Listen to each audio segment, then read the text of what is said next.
America लड़ता रहा, चीन कमाता रहा। अगर मैं आपसे कहूं कि दुनिया में जितना बड़ा संकट आता है उतना ही ज्यादा चीन मजबूत होकर निकलता है, तो क्या आप यकीन करेंगे? कोरोना आया, चीन बच गया। रूस यूक्रेन युद्ध हुआ, चीन ने सस्ता तेल खरीद लिया। और अब ईरान, इजराइल, अमेरिका टकराव के बीच भी सबसे बड़ा फायदा अगर किसी को होता दिखाई दे रहा है तो वो है चीन। ऐसी एक रिपोर्ट सामने आई है। आखिर ऐसा कैसे? दुनिया का सबसे अहम तेल मार्ग होर्मुज, यहीं से दुनिया के करीब 20% कच्चे तेल और बड़ी मात्रा में एलएनजी की सप्लाई होती है। लेकिन अमेरिका और इजराइल के हमलों के बाद जब ईरान ने इस रास्ते को लगभग बंद कर दिया तो पूरी दुनिया में हड़कंप मच गया। तेल महंगा हो गया, गैस महंगी हो गई और एशिया के कई देशों में तो हाय तौबा मच गई। लेकिन चीन एक ऐसा देश था जो घबराया नहीं, क्योंकि चीन ने इस संकट की तैयारी पहले ही कर ली थी। क्योंकि जब तेल सस्ता था तो चीन ने रिकॉर्ड मात्रा में कच्चा तेल खरीदकर अपने स्टॉक कर लिए। रिपोर्ट के मुताबिक चीन के पास इतना तेल है कि वो करीब 100 दिन से ज्यादा अपनी जरूरत पूरी कर सकता है। यानी कि जब दुनिया तेल खोज रही थी तब चीन के टैंक पहले से भरे हुए थे। लेकिन चीन का सबसे बड़ा दाव सिर्फ तेल नहीं था।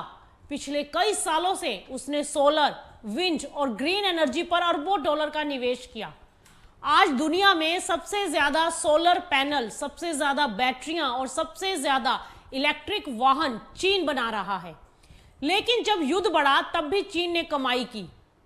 तेल महंगा हुआ, दुनिया ने ग्रीन एनर्जी की तरफ दौड़ लगाई और सबसे ज्यादा ऑर्डर किसे मिले जानते हैं? चीन को।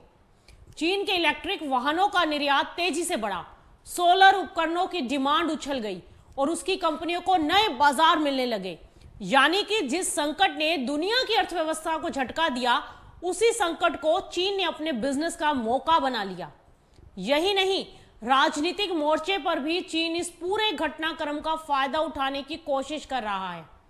एक तरफ बीजिंग दुनिया को यह संदेश दे रहा है कि अमेरिका के सैन्य अभियान के चलते यह सब रायता फैल रहा है, और जबकि चीन खुद को शांति का समर्थक बता रहा है।